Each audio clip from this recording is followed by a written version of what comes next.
일부. 유진의 시간은 현우와 함께한 6년이라는 거대한 시계 위에 정지해 있었다. 20살의 끝자락에서 시작된 연애는 동거라는 현실적인 무게를 더하며 일상의 모든 면에 깊숙이 뿌리내렸다. 두 사람의 집은 단순한 거주 공간을 넘어 수많은 웃음과 눈물, 크고 작은 다툼과 화해의 역사가 새겨진 박물관과 같았다. 거실 한 구석, 현우가 조립한 어설픈 책장에는 두 사람이 함께 읽은 책들이 꽂혀 있었고, 주방이 낡은 커피 머신은 매일 아침 현우를 위한 유진의 작은 배려를 상징했다. 오늘은 내가 설거지할게. 현우가 소파에 기대앉아 태블릿 PC를 보며 무심히 던진 말에 유진은 고개를 끄덕였다. 벌써 5번째 미뤄지는 약속이었지만 유진은 더 이상 잔소리하지 않았다. 잔소리는 현우의 짜증만 불러올 뿐 실질적인 변화를 가져오지 못한다는 것을 뼈저리게 깨달았기 때문이었다. 대신 유진은 조용히 고무장갑을 끼고 현우가 먹다 남긴 맥주 캔과 과자 부스러기로 가득 찬 식탁을 정리했다. 유진과 현우는 겉으로 보기에는 안정적이고 행복한 커플이었다. 친구들은 그들의 오랜 관계를 부러워했고 미래에 대한 확신을 가지고 있는 것처럼 보였다. 실제로 두 사람은 서로를 깊이 사랑했다. 현우는 유진의 사소한 습관까지 기억했고 유진의 직장 생활에서의 어려움이나 고민을 누구보다 잘 들어주었다. 유진 역시 현우의 꿈과 목표를 지지하며 그의 곁을 든든하게 지켰다. 표현에도 서툴지 않았다. 현우는 불쑥 꽃다발을 사오기도 했고 유진은 현우가 좋아하는 음식을 뚝딱 만들어 주었다. 하지만 그들의 관계에는 고질적인 문제가 그림자처럼 드리워져 있었다. 바로 현우의 뒷장 바꿔 생각하지 못하는 태도였다. 그 문제는 아주 사소한 일에서부터 시작해 유진의 마음에 걷잡을 수 없는 상처를 남기곤 했다. 어느 날 유진은 직장에서 큰 프로젝트를 성공적으로 마무리하고 늦게 퇴근했다. 피로가 극에 달했지만 현우에게 축하를 받고 싶은 마음에 설레는 마음으로 현관문을 열었다. 나왔어. 집은 조용했고 현우는 이어폰을 꽂고 게임에 몰두하고 있었다. 현우가 잠시 게임을 멈추고 고개를 돌렸다. 왔어. 늦었네. 저녁은 먹었어? 응, 회사에서 간단하게 먹었지? 있잖아. 나 오늘. 유진이 신이 나서 말을 이어가려는데 현우는 다시 게임에 집중하며 대충 긍응거릴 뿐이었다. 유진은 잠시 침묵했다. 현우가 이어폰을 빼고 유진을 마주봐주기를 기다렸지만 현우는 요동치는 화면에만 시선을 고정하고 있었다. 야, 현우야, 잠깐만. 왜? 지금 중요한 순간이라서. 유진은 결국 한숨을 쉬며 말을 이었다. 오늘 나한테 되게 중요한 날이었어. 내가 맡은 프로젝트 있잖아. 그거 오늘 성공적으로 끝냈어. 팀원들이랑 박수 치고 난리도 아니었다고. 너한테 제일 먼저 얘기해주고 싶어서 서둘러 왔는데. 현우는 그제야 이어폰을 빼고 유진을 쳐다봤다. 하지만 그의 표정에는 미안함보다는 약간의 짜증이 섞여 있었다. 아, 그래? 축하해. 잘 됐네. 근데 나도 지금 되게 중요한 던전 깨고 있었단 말이야. 거의 막판인데 내가 딱 들어와서. 그게 지금 중요해? 너는 내가 힘들게 일하고 돌아왔을 때 따뜻한 말 한마디보다 게임이 더 중요해? 유진의 목소리가 떨렸다. 아니, 중요하지. 당연히 내 일이 중요하지. 근데 나도 내 나름대로 스트레스 풀고 있는 거잖아. 하루 종일 일하고 왔는데 나한테까지 왜 그래? 내가 내 기분까지 맞춰줘야 해? 난 너처럼 예민하지 않아서 그래? 난 너처럼 예민하지 않아서 그래? 그 말은 유진의 가슴에 비수처럼 꽂혔다. 현우는 유진이 서운함을 느끼는 지점 자체를 별표 사인 배민함 별표 사인으로 규정하며 유진의 감정을 깎아내렸다. 유진의 노력과 성취에 대한 축하는 뒷전이었다. 내가 예민한 거야? 내가 오늘 하루 종일 고생하고 돌아왔는데 내가 고개도 안 돌리고 더 왔어. 한마디 하고 내 할 일만 했어도 내가 아무렇지 않았을까? 유진은 필사적으로 뒷장 바꿔 생각하기를 시도해보라고 현우에게 요구했다. 하지만 현우의 대답은 언제나 같았다. 나는 괜찮을걸? 나는 누가 나한테 뭘 기대하지 않아서 편해. 내가 너무 많은 걸 바라는 거 아니야? 나는 그냥 내가 아니면 아닌 거야? 내 기분을 내가 어떻게 다 알아? 난 너랑 다르잖아. 왜 나한테 너와 똑같이 느끼라고 강요해? 현우의 논리는 언제나 나는 너와 다르다 반 나는 괜찮다로 기결되었다. 그는 유진의 서운함을 공감의 영역이 아닌 개인의 기질 차이와 기대의 과잉이라는 영역으로 몰아갔다. 결국 그날 밤 대화는 진흙탕 싸움으로 변했다. 현우는 나한테 계속 압박 주지 마. 숨 막혀. 라며 짜증을 냈고 유진은 상처받은 마음에 눈물을 쏟았다. 놀랍게도 그 상황의 끝은 늘 비슷했다. 유진이 눈물을 닦고 현우의 어깨에 기대어 조용히 미안해. 너무 감정적으로 군 것 같아. 라고 사과하는 것으로 마무리되곤 했다. 현우는 유진의 머리를 쓰다듬으며 됐어. 이해해. 너도 힘들었겠지? 라고 말했다. 유진은 자신이 왜 사과하고 있는지 스스로도 이해할 수 없었다. 분명히 상처받은 것은 유진이었고 현우의 무관심에서 시작된 갈등이었는데 왜 항상 유진이 예민함을 사과하고 감정적이었던 것을 반성해야 하는가? 시간이 흐를수록 이런 패턴은 유진의 마음속에 치유되지 않는 흉터를 만들었다. 유진은 자신이 현우에게 기회받지 못하는 사람이라는 끔찍한 고독감을 느꼈다. 가장 심각했던 사건은 유진이 아팠을 때 발생했다. 장마가 시작될 무렵 유진은 며칠 동안 고열에 시달렸다. 병원에서 독감 진단을 받고 돌아온 유진은 몸을 가눌 힘조차 없었다. 현우야, 나 약 먹어야 하는데 물 좀 가져다 줄래? 그리고 오늘 저녁은 도저히 못하겠어. 유진은 침대에서 간신히 목소리를 냈다. 현우는 거실에서 TV를 보고 있었다. 그래. 금방 갖다 줄게. 근데 나 오늘 저녁에 회사 사람들하고 급하게 약속 생겼는데 미안. 취소할 수가 없네. 중요한 자리라서.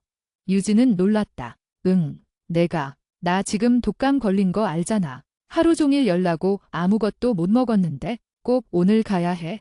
응, 꼭 가야 해. 부장님도 오시는 거고 내가 그동안 미뤄왔던 거라. 솔직히 내가 아픈 건 안타깝지만 나도 내 생활이 있는 거잖아. 내 옆에 붙어 있으면서 내 시중만 들 순 없잖아. 현우의 목소리에는 단호함이 묻어 있었다. 시중을 들어달라는 게 아니잖아. 그냥 내가 옆에 있어주는 것만으로도 힘이 될 것 같은데 나 혼자 이렇게 아파서 밥도 못 먹고 있는 게 너무 서러워. 유진은 눈물이 왈칵 쏟아지려 했다. 현우는 유진의 침실 문 앞에 서서 잠시 한숨을 쉬었다. 알았어. 그럼 내가 나가기 전에 죽이라도 사다 놓을게. 그리고 약 잘 챙겨 먹고. 나는 아프면 혼자 끙끙 앓다가 자는 타입이라 내가 왜 이렇게 의존하는지 잘 모르겠어. 아픈 건 아픈 거지. 결국 현우는 밖에서 파는 포장죽을 침대 옆 탁자에 올려놓고는 약속 장소로 떠났다. 유진은 그날 밤 텅 빈 집에서 혼자 열에 들떠 앓았다. 현우가 남긴 죽은 한 숟가락도 뜨지 못했다. 그때 유진이 느꼈던 감정은 단순한 서운함이 아니었다. 그것은 신뢰의 붕괴였다. 내가 가장 힘들고 나약할 때 이 사람은 나를 돌보지 않는구나. 내 고통보다 자신의 약속, 자신의 일상이 더 중요하구나 라는 뼈아픈 깨달음이었다. 다음 날 아침 현우가 술에 취해 비틀거리며 돌아왔을 때 유진은 이미 모든 감정이 메말라 있었다. 유진아, 많이 아팠어. 미안. 술을 좀 많이 마셨네. 현우는 유진의 이마를 짚었다. 유진은 현우의 손을 밀어냈다. 됐어. 만지지 마. 왜 그래? 내가 쭉 사다 놨잖아. 많이 화났어.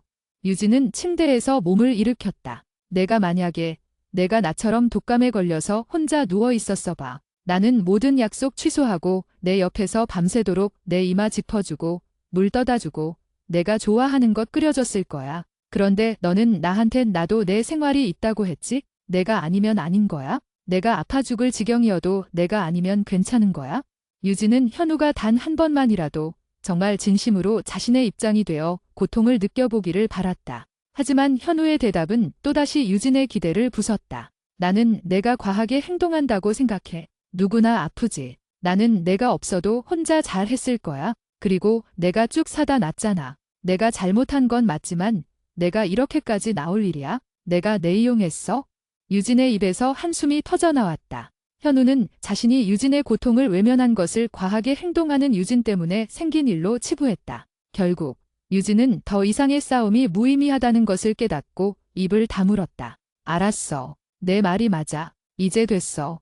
그 순간부터 유진의 마음에는 현우에 대한 신뢰가 눈 녹듯 사라졌다. 기대도 희망도 없어졌다. 저 사람은 영원히 나를 이해하지 못할 것이다. 나는 이 사람에게 평생 외로운 존재일 것이다. 라는 냉정한 결론에 도달했다. 유진은 매일 현우와 같은 공간에서 잠들고 같은 식탁에서 밥을 먹었지만 정신적으로는 수천 킬로미터 떨어진 곳에 있는 것 같았다. 동거는 계속되었지만 그들의 관계는 공동생활자의 그것과 다르지 않았다. 유진은 점차 현우와의 대화를 피하기 시작했다. 대화를 시작하면 결국 현우의 자기 중심적 논리에 갇히게 되고 상처는 더욱 깊어지며 마지막에는 유진 자신이 현우의 기분을 풀어주는 상황으로 마무리된다는 것을 알았기 때문이다. 어느 저녁 현우가 유진에게 물었다. 요즘 왜 이렇게 말이 없어? 무슨 일 있어? 유진은 태연하게 TV에서 눈을 떼지 않고 대답했다. 별일 없어. 그냥 피곤해. 아닌 것 같은데 나한테 서운한 거 있으면 말해. 내가 바로잡을게.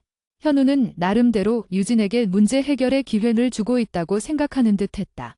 유진은 속으로 쓴웃음을 지었다. 바로잡아. 너는 내 감정 자체를 문제로 규정하면서 어떻게 바로잡겠다는 거야? 됐어. 말해도 너는 이해 못해. 내 입장에선 별거 아닐 테니까. 나도 이제 그런 걸로 너랑 싸우고 싶지 않아. 유진은 솔직하게 말했다. 현우는 불쾌해했다. 봐. 너 또 벽을 치지. 왜 나를 이해 못하는 사람으로 단정지어? 내가 말을 해야 내가 알 거 아니야? 내가 원하는 게 뭔데? 원하는 걸 말해봐. 내가 원하는 건 내가 내 입장이 되어 생각하는 단 한 번의 시도야. 그런데 너는 그걸 나한테 강요한다고 하잖아. 내가 지게 서운해라고 말하면 너는 나는 안 그런데라고 대답하겠지? 그럼 대화가 안 돼. 내가 원하는 건 내가 내 논리에 설득되는 게 아니라 내가 나를 배려하는 마음에서 한 발짝 다가서는 거야. 현우는 잠시 침묵했다. 그리고는 한숨을 쉬며 고개를 저었다. 결국 또 그 얘기네. 유진아, 내가 말했잖아. 나는 너를 사랑해. 내가 세상에서 제일 소중해. 그런데 나는 내가 원하는 식으로 생각할 수가 없어. 그건 내 본성이 아니야? 내가 아무리 노력해도 안 되는 건 안 되는 거야? 내가 나를 있는 그대로 받아들여줘야지. 왜 나를 바꾸려고 해? 이것이 현우의 궁극적인 방어 기제였다. 이것은 나의 본성이다. 그러니 내가 나를 감수해야 한다. 유진은 이 대화를 통해 완전히 지쳐버렸다. 현우는 자신을 사랑한다고 말하지만 그 사랑은 자신이 편리한 방식 대사랑이었다. 현우는 유진의 모든 것을 사랑하지만 유진이 힘들어하는 지점, 즉 현우의 부족한 공감 능력에 대해서는 유진에게 변화를 요구했다. 알았어. 내가 너를 바꾸려 하지 않을게. 유진은 텅 빈 목소리로 말했다. 그날 이후 유진은 현우에게서 기대를 완전히 철수했다. 그녀는 현우에게 자신의 감정을 설명하는 노력을 멈췄고 그가 무언가를 해주기를 바라는 기대도 버렸다. 집안일도 각자 할 수 있는 만큼만 했다. 예전에는 현우가 해야 할 일을 유진이 알아서 처리했지만 이제는 현우가 미루면 미룬 채로 두었다. 현우는 유진의 변화를 눈치챘다. 하지만 그는 이 변화가 유진이 자신을 이해하고 받아들였기 때문이라고 착각했다. 요즘 우리 사이 너무 평화롭지 않아? 내가 나를 이해해줘서 너무 고마워. 내가 더 잘할게. 현우가 유진을 끌어안으며 말했다. 유진은 현우의 품에 안겨 있었지만 마음은 냉담했다. 내가 나를 이해한 게 아니라 내가 너에게서 도망친 거야. 나는 이제 너를 사랑하는 동시에 너와 함께하는 외로움을 선택한 거야. 유진은 현우와의 관계에서 오는 고통을 자기 혼자 감당하는 법을 터득했다. 현우는 때때로 유진의 이 포기를 이용했다. 현우는 유진이 자신을 이해할 것이라는 확신 아래 종종 이기적인 행동을 합리화했다. 회사 회식이 길어져 새벽 3시에 돌아온 현우가 유진에게 소리쳤다. 유진아, 나 배고파. 라면 하나만 끓여줘. 유진은 이미 잠들어 있었다. 현우의 목소리에 눈을 떴지만 극심한 피로감에 몸이 움직이지 않았다. 현우야, 나 너무 졸려. 미안하지만 내가 끓여 먹으면 안 될까? 현우는 침실 문을 열고 들어와 유진을 내려다보았다. 와, 어떻게 나한테 이럴 수가 있어? 내가 하루 종일 힘들게 일하고 회식까지 마치고 들어왔는데 너는 지금 집에서 편하게 있었잖아. 라면 하나 끓여주는 게 그렇게 힘들어? 솔직히 너 요즘 나한테 너무 무심해진 것 같아.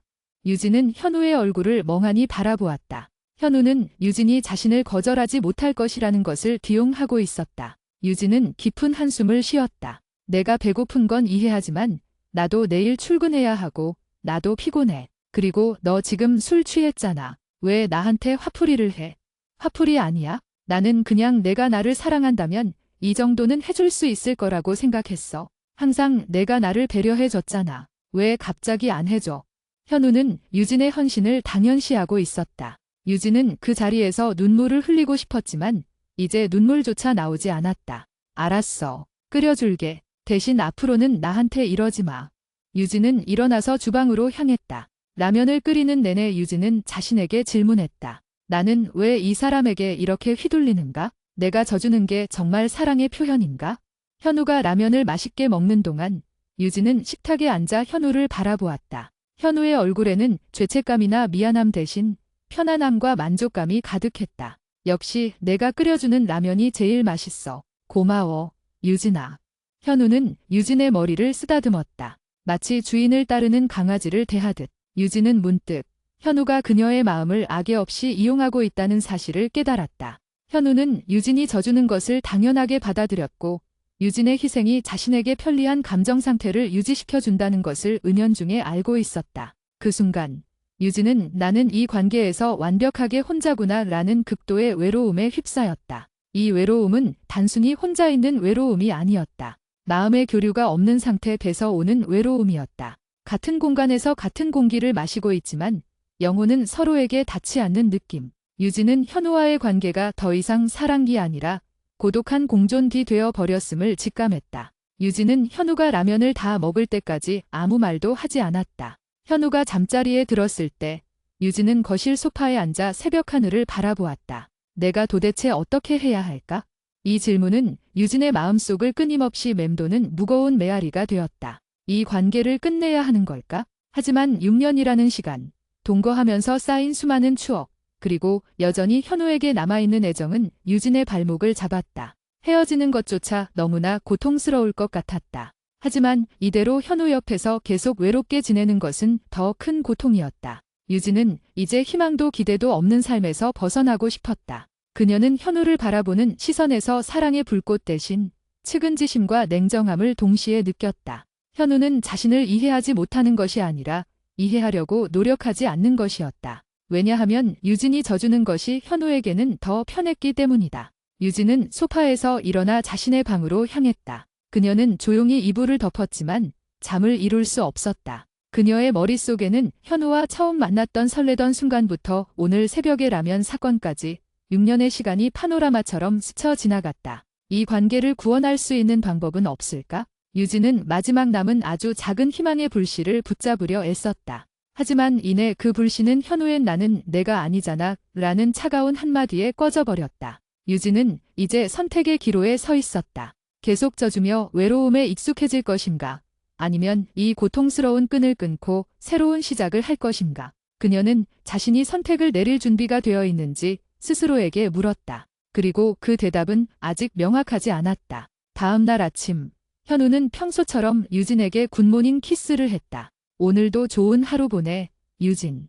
유진은 현우의 키스를 받아주었지만 그녀의 눈빛은 이미 깊은 생각에 잠겨 있었다. 그녀는 마지막 시도가는 것을 해보기로 결심했다. 이 시도마저 실패한다면 유진은 더 이상 현우에게 미련을 두지 않을 작정이었다. 유진은 자신의 마음을 정리하기 위해 현우에게 진솔한 대화를 요청했다. 하지만 이번에는 감정을 쏟아내는 것이 아니라 객관적인 거리를 두고 이성적으로 접근할 생각이었다. 현우야, 우리 오늘 저녁에 시간 좀 내자. 심각하게 이야기할 게 있어? 서로 감정적으로 말고 딱 1시간만 집중해서 이야기해. 현우는 유진의 진지한 목소리에 약간 놀랐지만 이내 대수롭지 않게 말했다. 알았어. 무슨 일인지는 몰라도 내가 원한다면 그래야지. 내가 저녁 먹고 이야기할게. 유진은 현우의 어깨에 남아있는 라면의 희미한 냄새를 맡으며 오늘 밤이 그들의 6년을 결정짓는 분수령이 될 것임을 예감했다. 오래된 연애의 그늘, 오래된 연애의 그늘. 2부. 유진은 현우와의 대화를 위해 만반의 준비를 했다. 그녀는 감정적으로 무너지지 않기 위해 스스로에게 되뇌었다. 이것은 감정 싸움이 아니라 관계의 구조를 분석하고 해결책을 찾는 과정이다. 그녀는 현우에게 보여줄 A4용지 한 장을 준비했다. 그 종이 위에는 그동안 현우에게 받은 상처와 그로 인해 유진이 느낀 감정의 변화가 간결하고 핵심적으로 정리되어 있었다. 현우는 예상대로 저녁 식사를 마친 후 소파에 편안하게 기대앉았다. 그는 유진의 심각한 분위기를 감지했지만 여전히 상황의 중대성을 제대로 파악하지 못하는 눈치였다. 현우는 유진에게 리모컨을 건네며 말했다. 자, 유진아, 이야기하자. 무슨 일인데 이렇게까지 심각해? 혹시 회사에서 안 좋은 일이라도 있었어? 유진은 현우 옆에 앉지 않고 그의 맞은편 의자에 앉았다. 그들의 사이에 놓인 작은 커피 테이블은 마치 넘을 수 없는 심연처럼 느껴졌다. 유진은 현우의 눈을 똑바로 응시했다. 회사 일 아니야. 우리 관계에 대한 이야기야. 현우야, 지난 6년 동안 우리가 얼마나 서로를 사랑했는지, 얼마나 많은 추억을 만들었는지 나는 절대 부정하지 않아. 너는 나에게 정말 소중한 사람이고 나는 너와 함께 있을 때 행복했어. 하지만 유진은 준비한 종이를 현우에게 내밀었다. 이 종이에 내가 너에게 가장 이야기하고 싶었던 그리고 우리가 해결하지 못한 고질적인 문제를 적어봤어. 감정적으로 이야기하기보다 이걸 보면서 이야기했으면 좋겠어. 현우는 인상을 찌푸리며 종이를 받아들었다. 종이의 상단에는 굵은 글씨로 다음과 같이 적혀 있었다. 고질적인 문제, 공감의 결여와 자기중심적인 방어 기제. 그 아래에는 3가지의 구체적인 사건과 유진의 감정 변화가 정리되어 있었다. 프로젝트 성공 시점의 무관심 사건. 내가 힘든 하루를 보내고 돌아왔을 때 당신은 게임에 몰두하며 나의 성취를 진심으로 축하해주지 않았음. 내가 느낀 감정, 무시당함, 존재의 가치 부정 후 나의 노력은 당신의 일상보다 하찮은 것인가에 대한 의문. 독감 시기의 외면 사건. 내가 독감으로 고열에 시달릴 때 당신은 나를 혼자 두고 회식에 참여했음. 내가 느낀 감정, 신뢰의 붕괴, 극도의 외로움, 가장 나약할 때조차 내 옆에 있어주지 않는다면 이 관계는 무엇인가에 대한 절망. 새벽 라면 요구와 당연시되는 희생 사건. 당신은 술에 취해 들어와 피곤한 나에게 라면을 요구하며 나의 거절을 별표 사인 무심한 별표 사인으로 규정했음. 내가 느낀 감정, 기용당함, 헌신의 당연식, 나의 배려가 의무가 되었을 때 오는 모멸감. 현우는 종이를 다 읽고 난 후 침묵했다. 유진은 현우의 얼굴을 읽으려고 노력했지만 현우의 표정은 복잡미묘했다. 놀람, 그리고 약간의 분노가 섞여 있는 듯했다. 드디어 현우가 입을 열었다. 그의 목소리는 유진이 예상했던 방어적인 태도로 가득 차 있었다. 유진아, 이건 너무하다. 내가 나를 조사하는 것도 아니고 이렇게 항목별로 정리해서 나한테 들이미는 건 너무 공격적이지 않아? 그리고 내가 그때마다 미안하다고 사과하지 않았어? 현우야, 내가 지금 공격하려는 게 아니야. 그리고 내가 미안하다고 말한 건 나를 진심으로 공감해서 미안했던 게 아니라 내가 화를 냈으니까 마지못해 하는 사과였잖아. 내가 사과할 때마다 너는 늘 나는 괜찮은데 내가 예민해서 힘든 거라면 미안해 라는 태도였어. 내가 나를 이해하는 척하고 넘어가려 할 때마다 내 상처는 골맞어. 유진은 목소리를 낮추었지만 단호함을 잃지 않았다. 내가 원하는 건 내가 내 입장이 되어보는 거야. 상상만이라도 해봐. 내가 힘들 때 내가 너의 고통을 아무것도 아닌 것처럼 취급하면 너는 어떨까? 내가 원하는 건 너의 행동이 아니라 너의 마음의 변화야. 현우는 종이를 테이블 위에 던지듯 내려놓았다. 그의 얼굴에 짜증이 역력했다. 나는 내가 원하는 대로 생각할 수 없어. 내가 수백 번 말했잖아. 나는 너와 달라. 나는 내가 예민하다고 말한 적 없어. 그냥 나는 내 고통에 대해 너만큼 크게 느끼지 못한다고 했을 뿐이야. 그게 내 본성인데 왜 나한테 내 방식대로의 사랑을 강요해? 현우는 몸을 앞으로 숙이며 목소리를 높였다. 내가 나를 사랑한다면 내가 부족한 부분을 채우려고 노력하는 나를 있는 그대로 받아들여줘야지. 나는 내가 이런 식으로 나를 이해하지 못하는 사람으로 규정하는 게 정말 힘들어. 나는 내가 할 수 있는 한 최선을 다하고 있어. 유진은 현우의 방어적인 태도에서 또다시 깊은 절망을 느꼈다. 현우는 유진의 고통을 인정하지 않고 여전히 이 문제를 유진의 과도한 기대와 자신의 타고난 기질로 포장하고 있었다. 현우야, 내가 최선을 다한다고 말하지만 내 최선은 오직 내 자신을 중심으로 하고 있어. 내가 나를 위해 희생하는 것은 바라지도 않아. 나는 내가 뒷장 바꿔 생각하기 늘 시도하는 것이 나에게는 사랑의 증명이라고 생각했어. 하지만 너는 내 본성이 아니다라며 그 시도 자체를 거부하고 있잖아. 너의 그 태도가 나한테는 너는 나만큼 소중하지 않다는 메시지로 전달돼. 유진은 잠시 말을 멈추고 현우의 반응을 기다렸다. 현우는 말을 잇지 못하고 고개를 숙였다. 유진은 이 순간이 현우에게 깊은 생각을 할 수 있는 마지막 기회라고 생각했다. 내가 내 옆에 있어도 너무 외로워. 우리는 사랑한다고 말하지만 마음의 교류가 없어. 나는 너의 감정을 공유하지만 너는 나의 감정을 판단만 해. 내가 예민하다. 나는 안 그런데 내가 너무 바란다. 현우는 고개를 들었다. 그의 눈에는 약간의 눈물이 고여 있는 듯했다. 나는 내가 떠날까 봐 두려워. 내가 원하는 대로 해주려고 노력할게. 근데 나도 사람이잖아. 내가 너무 완벽한 공감을 바라니까 나는 늘 실패자로 느껴져. 나는 완벽한 공감을 바라는 게 아니야. 현우야, 실패해도 돼. 내가 내 입장이 되어보려고 했는데 잘 모르겠어. 하지만 내가 힘든 건 진심으로 안타까워. 이 한마디면 돼. 너는 내가 사과하게 만들고 내가 너를 달래주게 만들면서 내가 너의 그 부족한 부분을 감당하는 것이 당연하게 만들었잖아. 내가 너를 배려했던 마음을 내가 이용하고 있다는 느낌이 들어. 이 말에 현우는 크게 반발했다. 이용. 유진아, 내가 너를 어떻게 이용해? 나는 너를 사랑하는데. 내가 너한테라면 끓여달라고 한 게 그렇게 이용하는 것처럼 보였어? 나는 그냥 내가 나한테 져주는 게 내가 나를 그만큼 사랑하기 때문이라고 생각했어. 내가 나를 배려하는 거라고 생각했지. 내가 너를 이용한다고는 생각도 못했어. 그게 문제야, 현우야. 너는 내가 너를 배려하는 것을 당연한 권리로 받아들이기 시작했어. 나쁜 행동인데도 그 감정, 그 순간의 불편함을 늘 피했잖아. 내가 져주면 내 불편함이 해소되니까. 너는 내가 져주는 게 너에게 이득이 된다는 것을 본능적으로 알고 있었어. 그게 나한테는 착취당하는 느낌으로 다가왔어. 유진은 눈을 감았다. 이 대화가 너무나 고통스러웠다. 그날 밤의 대화는 평소와 달랐지만 결국 해결책 없이 끝이 났다. 현우는 유진의 감정의 깊이를 이해하려 했지만 그의 본능적인 방어 기제가 계속 작동했다. 유진아, 나한테 시간을 줘. 나는 내가 말한 것처럼 내 마음을 다치게 하고 싶지 않아. 내가 너에게 상처를 주었다는 사실이 너무 힘들어. 내가 내 입장이 되는 연습을 해볼게. 정말로. 현우는 유진의 손을 잡으며 말했다. 유진은 현우의 손을 맞잡았지만 그의 말에서 진정한 변화보다는 비별을 막기 위한 약속만을 읽을 수 있었다. 현우야, 내가 원하는 건 내가 연습하는 게 아니야. 내가 변화의 필요성을 너의 마음속 깊은 곳에서 깨닫는 거야. 이대로는 나도 더 이상 버틸 수 없어. 나는 내가 나를 사랑하는 만큼 나 자신을 사랑하고 싶어. 그리고 이 관계는 나를 너무 지치게 해.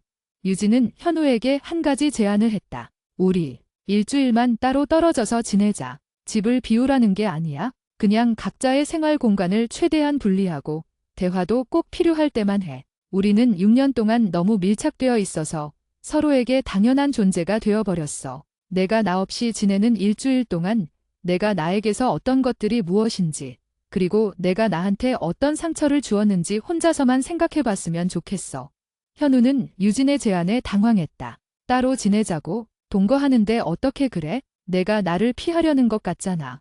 피하는 게 아니야. 관계를 객관화하려는 거야. 너는 내가 옆에 늘 있으니까 내가 져주는 게 당연하고 내가 너를 이해해주는 게 당연하다고 착각하고 있어. 내가 나를 잃을 수도 있다는 것을 느껴봐야 해. 그 일주일 동안 나도 내 마음을 정리할게. 현우는 유진의 단호함에 결국 고개를 끄덕였다. 알았어. 일주일. 그럼 나도 내 방식으로 생각해볼게. 일주일간의 고독한 공존이 시작되었다. 두 사람은 같은 집에 살았지만 마치 모르는 사람처럼 행동했다. 유진은 주로 침실에 머물렀고 현우는 거실에서 지냈다. 식사 시간도 서로 엇갈리게 조정했다. 현우는 유진이 아침 식사를 준비하지 않는다는 사실에 처음으로 불편함을 느꼈다. 평소 유진이 미리 내려놓았던 커피도 없었다. 그는 스스로 커피를 내리고 대충 토스트를 구웠다. 첫 이틀 동안 현우는 유진의 부재를 크게 느끼지 못했다. 혼자 지내니까 오히려 편하네. 누가 잔소리할 사람도 없고 그는 밤늦게까지 게임을 하거나 친구들과 온라인으로 대화하며 시간을 보냈다. 그는 유진이 원하는 직장 바꿔 생각하기라는 숙제보다는 유진이 없는 자유로움에 더 집중하는 듯 했다. 하지만 사흘째 되던 날부터 현우는 유진의 빈자리를 실감하기 시작했다. 현우는 늦은 시간까지 야근하고 돌아왔다. 현관문 앞에 놓여있던 유진의 신발이 없었다. 그녀는 침실에서 잠들어 있었다. 그는 습관적으로 냉장고 문을 열었지만 텅 비어있는 냉장고를 보고 당황했다. 유진은 평소 현우가 언제든 먹을 수 있게 간단한 반찬이나 간식을 항상 채워두었었다. 현우는 편의점에서 산 컵라면을 먹으며 갑자기 밀려오는 고독감에 익숙지 않은 기분을 느꼈다. 다음 날 현우는 주방 서랍을 뒤적거리다가 깨끗하게 정리되어 있던 세탁물 바구니가 가득 차 있는 것을 발견했다. 유진은 늘 현우의 옷과 자신의 옷을 분리해서 세탁하고 깨끗하게 정리해 두었었다. 현우는 세탁기를 돌리는 법을 알았지만 그 일련의 과정 자체가 귀찮게 느껴졌다. 그는 문득 자신이 유진에게서 받고 있던 돌봄대 양이 얼마나 컸는지 깨달았다. 유진의 돌봄은 눈에 띄지 않게 일상 구석구석에 스며들어 있었다. 유진이 그 모든 것을 멈추자 현우의 삶은 순식간에 불편함과 허술함으로 가득 찼다. 현우는 소파에 앉아 유진에게 문자를 보낼까 고민했다. 유진아, 세탁기 어떻게 돌리는지 알려줘. 유진아, 반찬 좀 해줄 수 없어?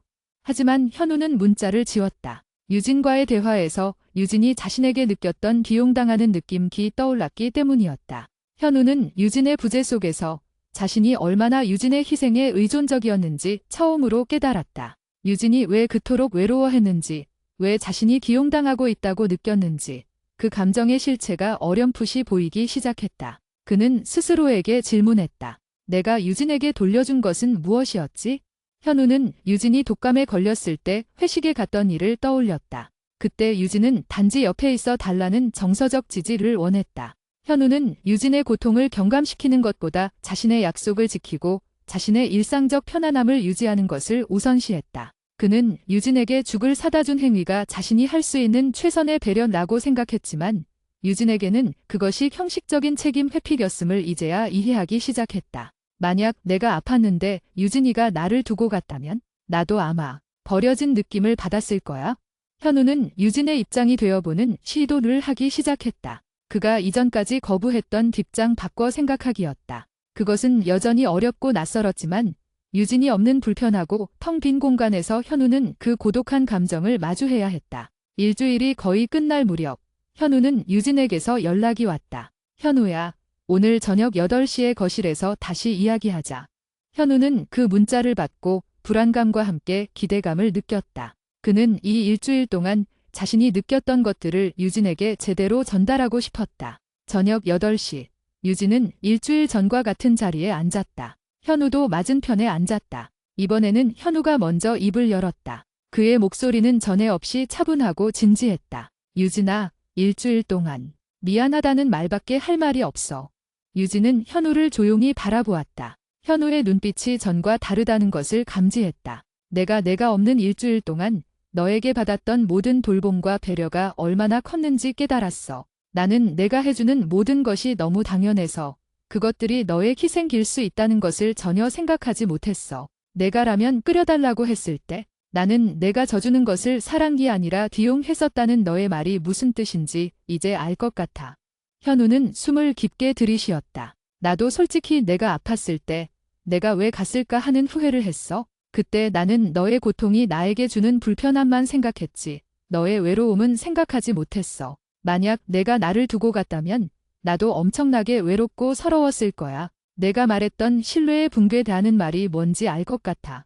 현우의 진심 어린 고백에 유진은 울컥했지만 그녀는 감정을 드러내지 않으려 노력했다. 그녀는 현우의 변화가 진실되기를 바랐다. 현우야, 내가 내 감정을 이해해 주려고 노력해 준 것만으로도 고마워. 하지만 내가 정말로 나를 위해 변하고 싶다면 이건 일주일의 반성드로 끝날 문제가 아니야. 내가 말했듯이 이건 너의 본성일 수도 있어. 내 본성을 바꾸는 건 정말 힘든 일이야.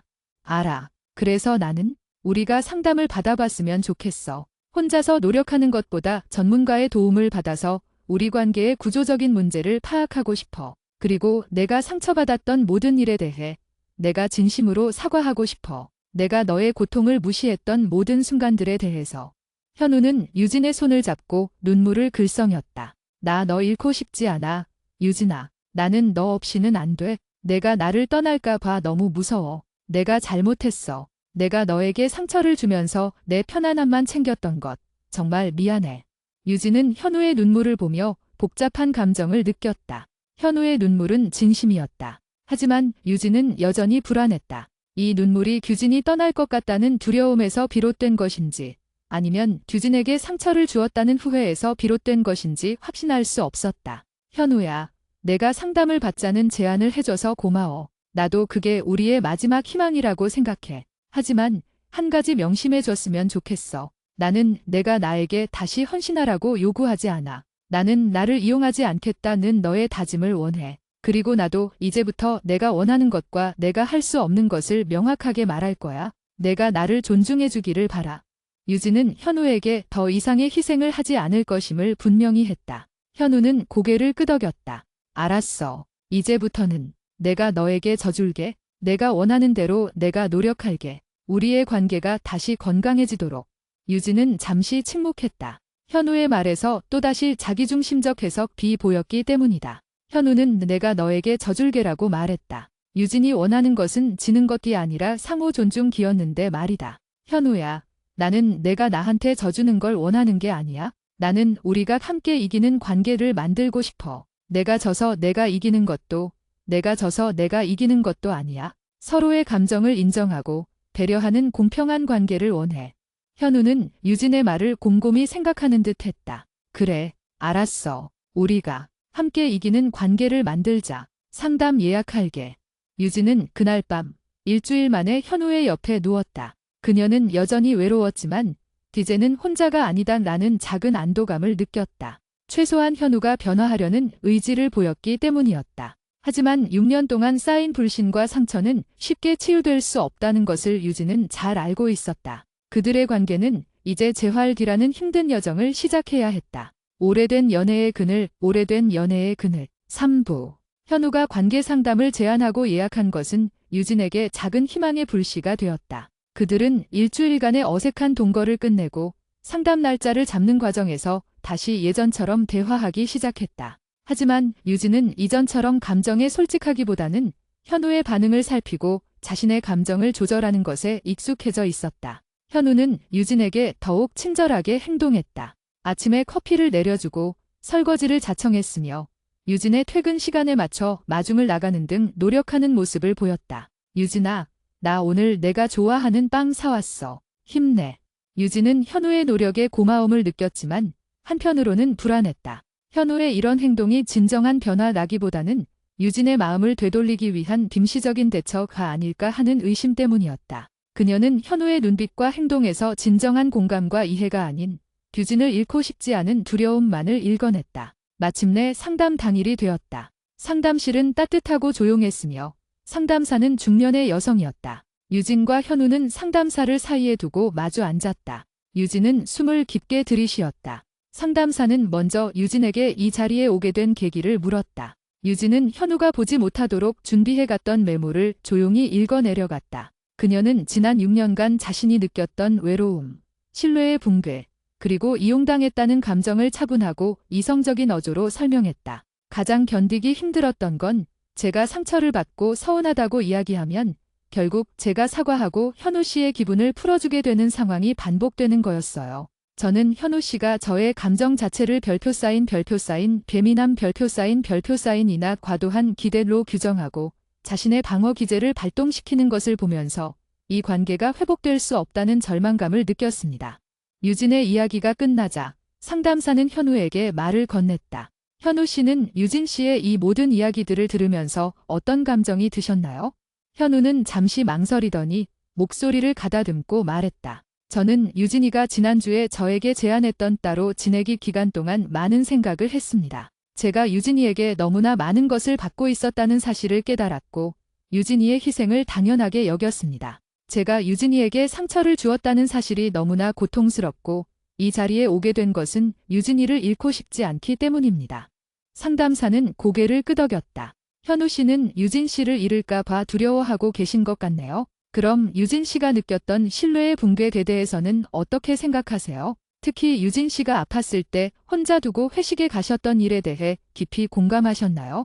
현우는 잠시 말을 멈췄다. 네, 그때는 정말 미안했습니다. 제가 제 편안함만 생각했습니다. 하지만 솔직히 말씀드리면 지금도 제가 아팠을 때 유진이가 저를 두고 갔다면 저도 물론 서운했겠지만 이 정도로 유진이처럼 신뢰가 무너질 정도로까지 외로웠을지는 잘 모르겠습니다. 저는 원래 독립적인 성향이라. 현우의 말이 끝나자마자 유진의 얼굴이 차갑게 굳어졌다. 이 정도로 라는 단어. 현우는 여전히 유진의 고통의 깊이를 자신의 잣대로 평가하고 있었다. 상담사는 그 미묘한 순간을 놓치지 않았다. 현우 씨. 유진 씨는 지금 현우 씨의 그 말, 이 정도로 라는 표현에서 또다시 상처를 받으셨을 겁니다. 유진 씨의 고통을 정도로 구분하려는 것 자체가 유진 씨의 감정을 과장된 것으로 치부하는 태도일 수 있어요. 현우 씨는 유진 씨가 느낀 감정의 깊이를 이해하는 것이 아니라 현우 씨가 느낄 수 있는 감정의 깊이로 유진 씨의 감정을 축소하고 계신 겁니다. 상담사의 날카로운 지적에 현우는 당황했다. 아, 제가 그런 의도는 아니었습니다. 저는 단지 솔직하게 제 생각을 말씀드린 것인데. 유진은 조용히 입을 열었다. 현우야, 내가 노력하고 있다는 거 알아. 하지만 내가 방금 한 말처럼 너는 내가 상처받았다는 사실보다는 왜 그렇게까지 상처받았는지 에 대해 의문을 제기하는 거야. 내가 나를 진정으로 이해하려고 했다면 그 순간에 나의 부족함 때문에 내가 그렇게까지 힘들었구나 라고 생각해야지. 나는 안 그런데 너는 왜 그래? 라고 생각하면 안 돼. 그게 바로 내가 말한 입장 바꿔 생각하지 못하는 고질적인 문제의 핵심이야. 현우는 깊은 충격을 받은 듯 했다. 그는 자신의 말이 다시 유진에게 상처를 주었다는 사실에 좌절했다. 유진아, 내가 또 잘못했어. 나는 정말 노력하고 싶은데 이게 습관이 돼서 잘 안 되는 것 같아. 상담사는 현우에게 공감의 어려움이 성향대 문제가 아니라 학습된 태도 빌 수 있다고 지적했다. 현우 씨는 갈등 상황에서 유진 씨의 감정을 인정하기보다 자신을 방어하는 것을 선택하는 데 익숙해지셨습니다. 유진 씨가 져주거나 사과하는 것이 현우 씨에게는 가장 편리한 해결책이었기 때문이죠.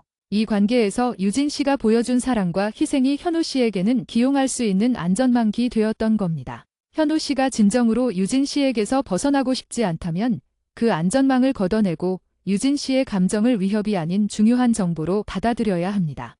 상담은 현우의 자기 중심적인 방어 기제를 무너뜨리는 데 집중되었다. 현우는 자신이 6년 동안 유진의 감정을 무의식적으로 조종하고 그녀의 헌신을 착취했다는 사실에 직면해야 했다. 첫 상담 후 두 사람의 관계에는 미묘한 긴장감이 돌았다. 현우는 유진에게 말하기 전에 자신의 말을 한 번 더 검토하는 모습을 보였지만 그 모습은 자발적인 공감 뒤라기보다는 유진에게 지적당하지 않기 위한 노력에 가까워 보였다. 유진은 현우의 변화를 지켜보기로 했다. 그녀는 더 이상 현우에게 기대를 하지 않기로 했던 초기 다짐을 지키려 노력했다. 현우가 실수를 하더라도 이전처럼 격렬하게 반응하지 않았다. 그저 현우의 행동을 관찰자의 시선으로 바라볼 뿐이었다. 어느 주말 현우는 유진에게 함께 캠핑을 가자고 제안했다. 유진아, 우리 오랜만에 단둘이 바람 좀 쐬고 오자. 내가 텐트도 새로 사고 맛있는 것도 많이 준비할게. 내가 다 할게. 너는 아무것도 신경 쓰지 마.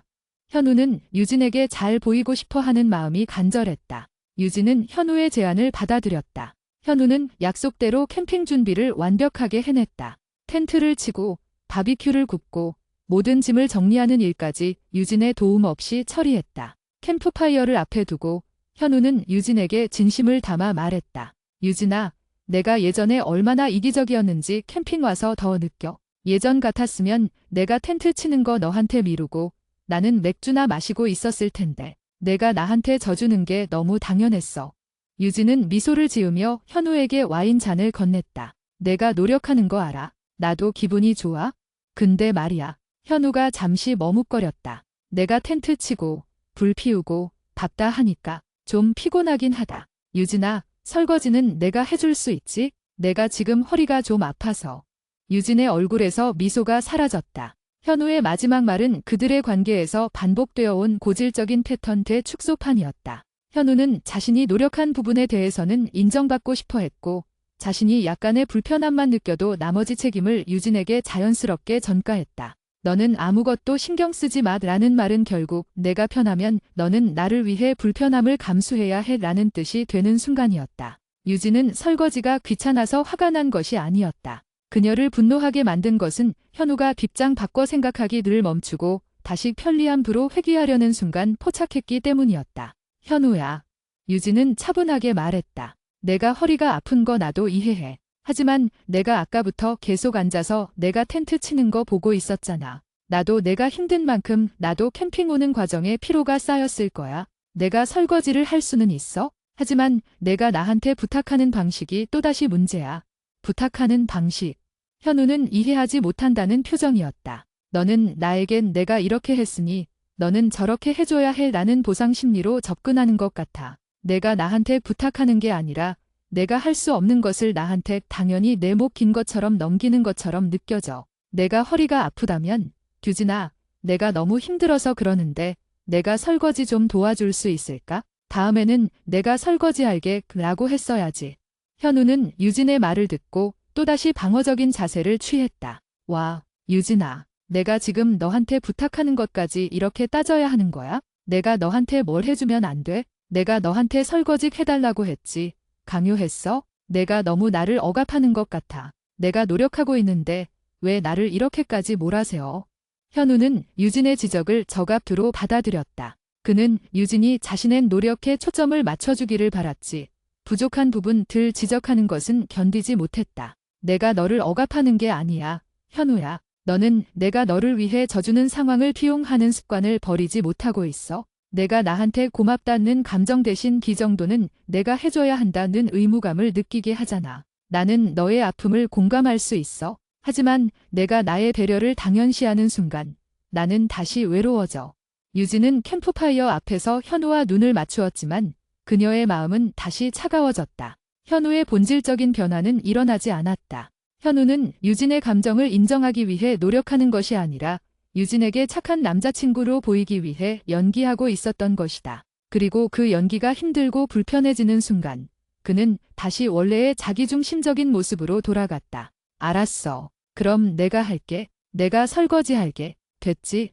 현우는 짜증 섞인 목소리로 말했다. 그는 벌떡 일어나 설거지통을 들고 개수대로 향했다. 유진은 현우의 뒷모습을 바라보며 깊은 고독감에 휩싸였다. 현우는 여전히 문제를 해결하는 것이 아니라 갈등 상황 자체를 피하려는 습관을 버리지 못했다. 유진의 감정을 진심으로 이해하려 하기보다 유진의 화를 멈추는 것에만 집중했다. 캠핑에서 돌아온 후 유진은 현우에게 더 이상 기대할 것이 없다는 것을 깨달았다. 상담을 통해 문제가 명확해졌고 현우도 변화하겠다는 의지를 보였지만 본질적인 습관은 고쳐지지 않았다. 현우는 자신을 위한 편안한 관계를 원했지 유진을 위한 공평한 관계를 원한 것은 아니었다. 두 사람은 두 번째 상담을 받았다. 상담사는 캠핑에서의 일을 듣고 현우에게 단호하게 말했다. 현우 씨, 유진 씨는 현우 씨의 노력을 인정하고 있습니다. 하지만 그 노력이 유진 씨에게 보답을 요구하는 순간 유진 씨는 다시 비용당하고 있다는 느낌을 받습니다. 유진 씨가 원하는 것은 현우 씨가 뒷장 바꿔 생각하기를 통해 나는 지금 편하지만 유진이도 힘들었을 거야. 내가 쉴 때 유진이에게 설거지를 부탁하는 것은 공평하지 않아 라는 결론에 스스로 도달하는 것입니다. 하지만 제가 허리가 아팠던 건 사실입니다. 유진이는 왜 제가 아픈 것까지 의심하는 거죠? 현우는 억울함을 호소했다. 상담사는 고개를 저었다. 유진 씨는 현우 씨의 아픔을 의심하는 것이 아닙니다. 유진 씨는 현우 씨가 자신의 불편함을 해소하기 위해 유진 씨의 희생을 이용하려 했던 습관을 지적하는 겁니다. 현우 씨가 정말 유진 씨를 배려했다면 지금은 내가 힘들지만 다음번에는 꼭 내가 유진이 목까지 해줘야겠다는 다짐을 먼저 했어야 합니다. 현우 씨는 자신이 노력한 만큼 유진 씨에게 보상을 요구하는 방식으로 관계의 균형을 맞추려 합니다. 하지만 유진 씨가 원했던 것은 조건 없는 배려였습니다. 상담사의 분석은 정확했다. 유진은 현우의 태도가 사랑이 아니라 거래였다는 것을 알고 있었다. 현우는 깊은 침묵에 빠졌다. 그는 자신의 모든 행동이 유진에게 상처를 주었다는 사실을 알았지만 그것을 바꾸는 것이 너무나 고통스럽고 어려웠다. 상담을 마치고 돌아오는 길, 유진은 현우에게 마지막 질문을 던졌다. 현우야, 너는 나한테 왜 져주는 게 당연하다고 생각했어? 현우는 한숨을 쉬었다. 유진아, 솔직히 말하면 너는 항상 나보다 더 괜찮은 사람이었으니까? 너는 더 배려심이 깊고 더 책임감이 강했으니까? 나는 내가 나를 이해해 줄 거라고 확신했어. 내가 나를 너무 사랑해서 나를 포기하지 않을 거라고 믿었어. 그게 너의 약점이었고 나는 그걸 무의식적으로 이용했어. 현우의 솔직한 고백에 유진은 눈물이 핑 돌았다. 현우는 유진의 착함과 사랑들 자신의 이기심을 감출 수 있는 방패로 이용했던 것이다. 고마워. 솔직하게 말해줘서. 유진은 눈물을 닦았다. 하지만 현우야, 너의 그 확신이 나를 너무 외롭게 만들었어. 나는 이제 내가 나를 포기하지 않을 거라는 그 확신을 너에게서 거두려고 해. 나는 더 이상 너의 안전망이 될 수 없어. 현우는 유진의 차가운 목소리에 불안해졌다. 유진아, 무슨 말이야? 나를 떠나려는 거야? 나도 아직 모르겠어. 하지만 나는 이제 나를 외롭게 만드는 이 관계를 계속하고 싶지 않아. 나는 너를 사랑하지만 너를 사랑하는 것보다 나 자신을 더 사랑해야 할 것 같아. 내가 진심으로 변하려면 너는 내가 너를 영원히 포기하지 않을 거라는 그 확신부터 버려야 해. 유진은 현우에게 마지막 경고를 남겼다. 이별의 그림자는 이제 그들의 머리 위로 짙게 드리워져 있었다. 유진은 자신의 마음속에서 현우에 대한 모든 기대를 완전히 소멸시키고 자신만의 길을 찾아야 한다는 것을 깨닫기 시작했다. 오래된 연애의 그늘, 오래된 연애의 그늘. 사부. 유진의 마지막 경고 이후 현우는 극도의 불안감에 시달렸다. 그는 유진이 자신을 떠날 수도 있다는 현실적인 위협을 느끼고는 이전보다 훨씬 더 유진의 눈치를 살피고 그녀의 요구에 맞추려고 노력했다. 현우는 유진이 퇴근하기 전에 집안일을 해놓거나 유진이 좋아하는 음식을 사와서 식탁에 올려놓는 등 가시적인 노력을 기울였다. 하지만 유진은 이미 현우의 행동의 진정성 대신 불안함으로 인한 대처만을 읽어내고 있었다. 유진의 마음은 이미 현우에게서 멀어지기 시작했다. 그녀는 현우의 노력을 인정했지만 그것이 자발적인 공감 능력의 향상이 아니라 관계를 유지하기 위한 전략이라는 것을 알았기 때문이다. 유진은 현우와의 관계에서 오는 고독감과 지침을 해소하기 위해 자신의 삶에 집중하기 시작했다. 유진은 퇴근 후에도 현우와 거실에서 시간을 보내는 대신 자격증 공부를 시작하거나 오랜만에 만나는 친구들과의 약속을 늘렸다. 그녀는 의식적으로 현우와의 대화를 줄이고 현우에게 의존하던 일상의 습관들을 하나씩 끊어냈다. 어느 날 저녁, 현우는 유진이 친구를 만나고 늦게 들어온 것에 대해 서운함을 표현했다. 유진아, 요즘 너무 늦게 들어오는 거 아니야? 내가 나를 피하는 것 같아서 기분이 안 좋아. 내가 노력하고 있는데 너는 왜 나랑 같이 있으려고 하지 않아? 유진은 현우의 말에서 자신의 외로움보다는 유진이 자신을 위해 시간을 내주지 않는 데 대한 불만만을 느꼈다. 현우야, 나도 내 생활이 있어. 내가 아팠을 땐 나도 내 생활이 있다고 말했던 것처럼 나도 이제 내 삶에 집중하고 싶어. 나는 친구들을 만나서 내가 겪었던 어려움에 대해 이야기하고 조언을 얻으면서 나 자신을 치유하고 있어. 그게 너랑 같이 있으면서 외로운 것보다 나아. 유진의 단호한 말에 현우는 충격을 받은 듯 했다. 내가 너를 그렇게 외롭게 만들었구나. 미안해. 미안하다는 말은 이제 충분해. 현우야, 나는 내가 미안하다는 말 대신 내가 왜 외로웠는지 진심으로 이해해 주기를 바랐어. 근데 너는 여전히 내가 원하는 것을 충족시켜주지 않는다는 사실에만 집중하는 것 같아. 나는 너한테서 기대를 철회했어. 내가 뭘 해주든 뭘 하지 않든 나는 이제 내 삶을 살 거야. 그리고 너도 너의 삶에 집중해. 유진의 말은 현우에게 관계의 종식을 암시하는 것처럼 들렸다. 현우는 유진을 붙잡기 위해 필사적으로 매달렸다. 유진아, 내가 뭘 더 해야 내 마음을 돌릴 수 있을까? 다시 예전처럼 돌아가자. 내가 너한테 져줄게. 내가 원하는 대로 내가 다 할게. 나는 내가 져주는 것이 아니라 나를 이용하지 않는 것을 원해. 내가 져서 내가 이기는 관계는 내가 원했던 함께 이기는 관계가 아니야. 현우야, 너는 나를 잃을까 봐 두려워서 행동하는 거지. 나를 진심으로 이해하고 공감해서 행동하는 게 아니잖아. 나는 너의 그 불안감에 기대어 이 관계를 유지하고 싶지 않아. 유진은 현우의 눈을 피하지 않았다. 우리는 상담을 2번 받았지만 너는 너의 방어 기제를 버리지 못했어. 너는 내가 상처받을까 봐, 내가 불편해질까 봐 끊임없이 나를 비난하거나 나의 감정을 축소했어. 나는 이제 그런 관계에 에너지를 쓰고 싶지 않아. 현우야, 우리 헤어지자. 유진의 결정은 현우에게 청천벽력과 같았다.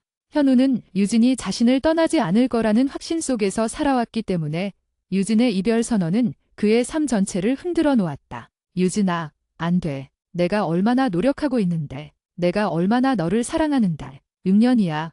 우리가 어떻게 헤어져. 나한테 기회를 더 줘. 내가 정말 달라질게. 내가 상담도 더 받고 내가 하라는 대로 다 할게. 현우는 유진의 앞에 무릎을 꿇고 울면서 매달렸다. 유진은 현우의 눈물을 보면서도 마음이 흔들리지 않았다. 그녀는 이미 현우가 진정으로 슬퍼하는 것이 이별 그 자체가 아니라 익숙했던 삶의 붕괴와 상실감 때문이라는 것을 알고 있었다. 현우야, 내가 나를 사랑한다는 거 알아. 하지만 너의 사랑은 항상 내 자신을 중심으로 했어. 너는 내가 원하는 공감과 이해를 주지 못했어. 너는 나의 외로움에 대해서는 눈 감고 내가 나를 잃을까 봐 두려워하는 그 감정만 크게 봤어. 나는 이제 너를 사랑하는데 지쳤어. 나는 내 감정을 내가 돌보고 싶어. 내가 잘못했어. 다시는 너를 외롭게 하지 않을게. 동거하는 동안 우리가 얼마나 행복했는데. 그 모든 추억이 다 거짓말이야? 내가 지금 감정적으로 흥분해서 그러는 거잖아. 우리 잠깐만 시간을 갖자. 현우는 시간을 벌려고 했다. 그는 시간이 지나면 유진의 마음이 누그러지고 다시 자신이 익숙했던 관계의 패턴으로 돌아갈 수 있을 것이라고 믿었다. 하지만 유진은 단호했다. 시간을 갖는다고 뭐가 달라질까? 내가 혼자서 내 고질적인 문제를 해결할 수 있을까? 나는 이제 내가 변할 거라는 기대를 할 힘이 없어. 현우야, 우리 6번 지녀는 거짓이 아니었어. 나는 너를 진심으로 사랑했고 표현도 잘했어. 하지만 내가 나의 헌신을 당연시하고 이용하면서 우리 관계는 이미 고장났어. 나는 이제 이 고장난 관계를 붙잡고 외롭고 싶지 않아. 유진은 현우에게 이별을 통보한 후 그날 밤 자신의 짐을 싸기 시작했다. 그녀는 현우와 함께 샀던 물건들, 현우가 선물했던 옷들을 보면서 눈물을 흘렸지만 그 눈물은 슬픔이 아니라 패반감 돼서 오는 눈물이었다. 나는 오늘 집을 나갈 거야. 현우야, 우리 동거를 정리해야 해. 내가 마음을 정리하고 나면 나머지 짐 정리는 다시 이야기하자. 가지 마. 유진아, 제발. 나 혼자 두고 가지 마. 내가 미안해. 내가 내 입장이 되어보지 못했던 것. 내가 너희 아픔을 축소했던 것.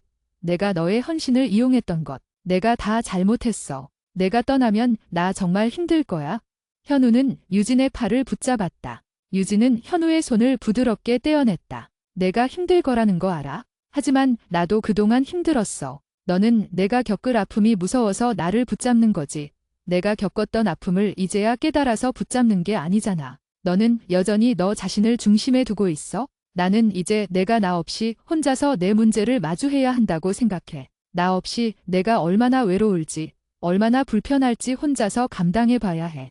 유진은 새벽동이 트기 전 6년간의 동거 생활이 담긴 짐가방 몇 개를 들고 현관을 나섰다. 현우는 현관문 앞에서 넋이 나간 채 유진의 뒷모습을 바라보았다. 그는 자신이 유진을 잃지 않을 것이라고 확신했던 오만함 때문에 유진을 정말로 잃었다는 사실에 직면했다. 유진이 떠난 후 현우의 집은 순식간에 텅 빈 공간이 되었다.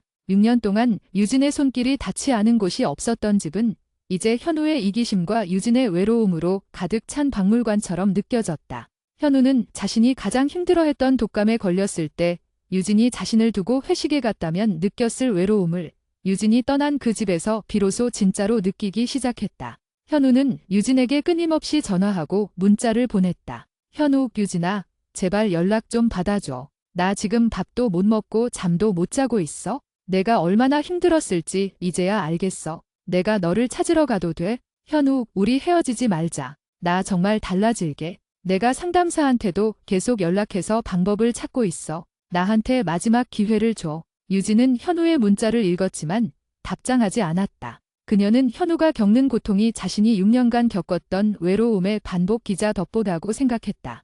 유진은 현우가 자신의 상실감 속에서 진정한 자아 성찰을 하기를 바랐다. 현우가 유진을 잃을까 봐 두려워서 변하는 것이 아니라 자신이 유진에게 준 고통을 깨닫고 인간적으로 성장하기를 바랐다. 며칠 후 현우는 유진이 머무는 곳을 찾아왔다. 그는 초췌한 모습으로 유진 앞에 섰다. 유진아, 얼굴이라도 봐야겠어. 내가 없으니까 숨도 못 쉬겠어. 내가 뭘 해야 돼? 내가 원하는 대로 내가 다 할게.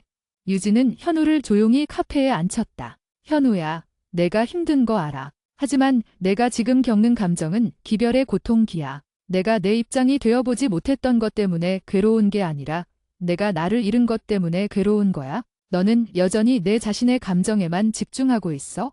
아니야, 유진아. 내가 독감 걸렸을 때 얼마나 힘들었을지, 내가 너한테라면 끓여달라고 했을 때 내가 얼마나 모멸감을 느꼈을지 이제야 조금씩 알 것 같아. 내가 너의 헌신을 이용했던 쓰레기였다는 것도 깨달았어. 나는 내가 얼마나 이기적인 사람이었는지 너 없이 혼자 있으면서 알게 됐어. 현우의 눈물은 진심처럼 보였다. 하지만 유진은 이미 수많은 노력과 눈물을 경험했기에 현우의 감정 표현에 쉽게 넘어가지 않았다. 현우야, 내가 내 이기심을 깨달았다니 다행이야. 하지만 그 깨달음이 다시 나와 함께하는 조건이 되어서는 안 돼. 나는 내가 나를 잃은 고통 속에서 다른 사람의 감정을 공감하는 법을 스스로 배워나가기를 바라. 그게 내가 나에게 해줄 수 있는 유일한 보상이야.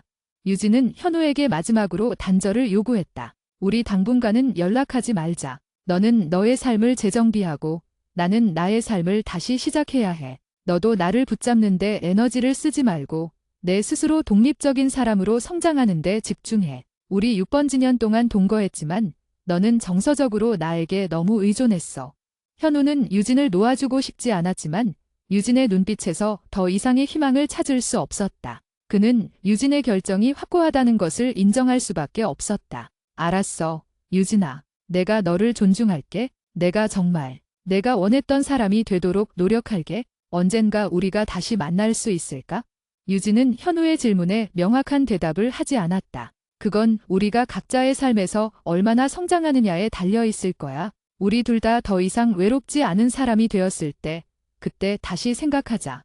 현우는 고개를 숙이고 카페를 나섰다. 유진은 현우의 뒷모습을 보면서 자신이 내린 결정이 옳았음을 확신했다. 그녀는 이제 더 이상 현우에겐 져주는 사람이 아니었다. 그녀는 마침내 자신을 위해 이기는 방법을 선택했다. 유진은 이제 6년 동안 현우와의 관계 속에서 억눌렸던 자신의 감정, 꿈, 그리고 자아를 되찾기 위한 첫걸음을 내디딘 것이다. 그녀의 앞에는 고독했지만 자유로운 미래가 펼쳐져 있었다. 오후, 유진이 현우와의 동거를 끝내고 집을 나선 지 3달이 흘렀다. 이 3달은 유진에게는 6년 동안 멈춰 있었던 시계가 다시 움직이기 시작한 시간이었다. 처음에는 낯선 외로움과 습관적인 현우의 빈자리가 느껴져 힘들었지만 곧 유진은 그 외로움이 함께 있지만 외로웠던 이전의 외로움과는 다르다는 것을 깨달았다. 이제 그녀의 외로움은 자유롭지만 혼자인 괴로움이었고 그녀는 그 고독 속에서 자신의 목소리에 귀 기울이는 법을 배웠다. 유진은 자신이 현우에게 져주느라 미뤄뒀던 일들을 하나씩 해냈다.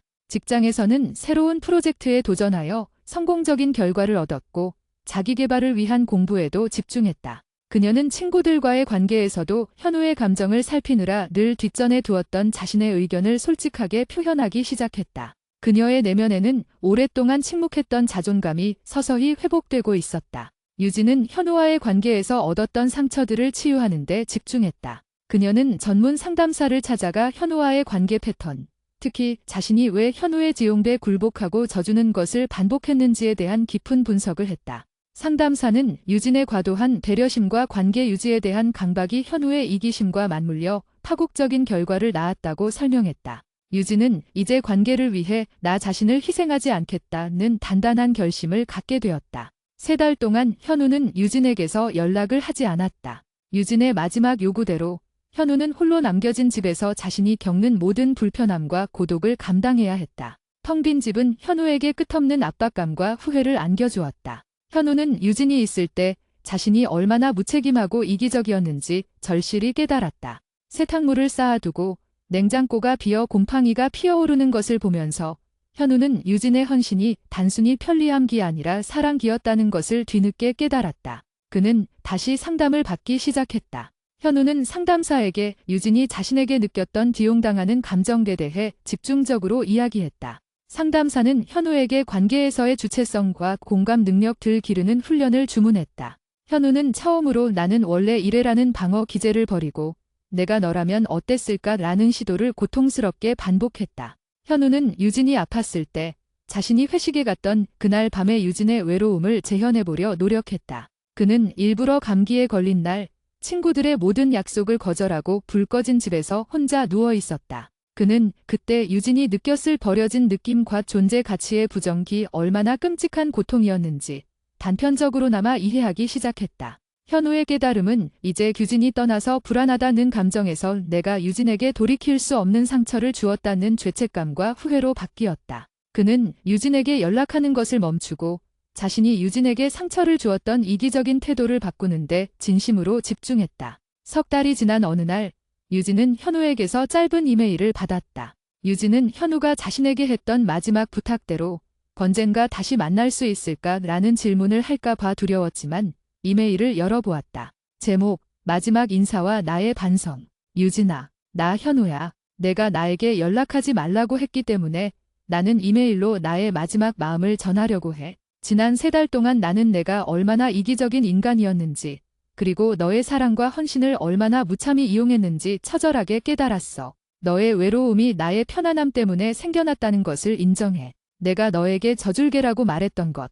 그것 역시 너의 이별을 막기 위한 거래였음을 이제 알아. 내가 원했던 것은 함께 이기는 관계였는데 나는 늘 내가 이기는 것에만 몰두했어. 나는 이제 더 이상 너에게 돌아와 달라는 말을 하지 않을 거야. 내가 나를 잃은 고통 속에서 나는 내가 떠나기 전에 내가 느꼈던 고통의 깊이를 이해하려고 노력했어. 그 고통이 나에게는 너무나 힘든 시간이었지만 이 힘듦이 내가 너에게 주었던 상처에 대한 정당한 대가라고 생각해. 나는 너에게 변화를 약속하지 않을 거야. 대신 나는 너 없이 나 스스로 다른 사람의 감정을 존중하고 공감할 줄 아는 독립적인 인간이 되기 위해 계속 노력할 거야. 이 노력은 너를 다시 만나기 위함이 아니라 나 자신을 위한 성장이야. 내가 나에게 줬던 상처들을 치유하고 너의 삶을 다시 행복하게 만들기를 진심으로 바라. 너는 나에게 져주는 사람이 아니라 너 자신을 위해 이길 자격이 있는 사람이야. 미안했고 고마웠어. 현우가.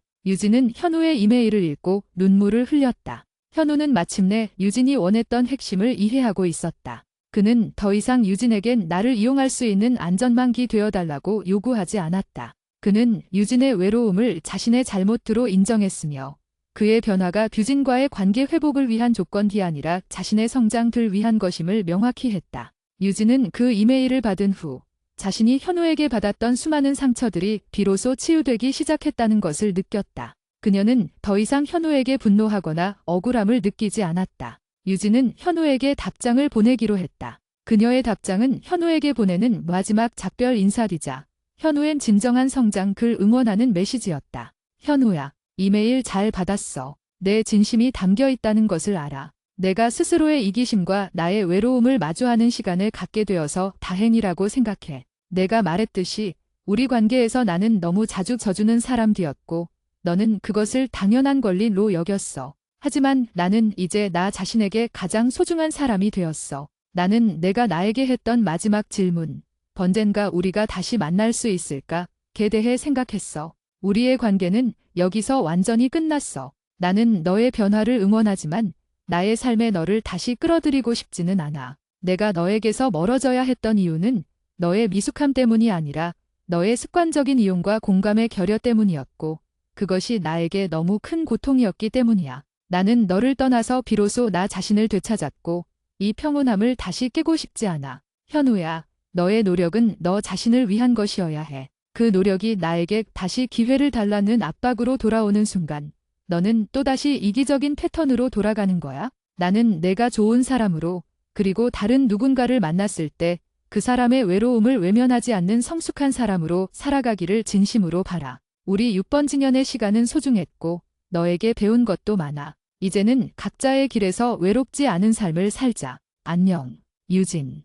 유진이 답장을 보낸 후 현우에게서는 더 이상의 연락이 오지 않았다. 현우는 유진의 단호한 거절을 받아들였다. 그는 유진을 영원히 잃었지만 그 상실감 속에서 진정한 자아 성찰과 성장을 시작할 수 있었다. 몇 년 후 유진은 새로운 사람을 만났다. 그는 유진의 말에 귀 기울이고 유진이 힘들어할 때 왜 힘든지 묻기 전에 내가 힘들겠구나 라고 공감해주는 사람이었다. 유진은 그와의 관계에서 자신이 져줄 필요가 없다는 것을 깨달았다. 두 사람은 서로의 감정을 존중하며 함께 이기는 관계를 만들어 나갔다.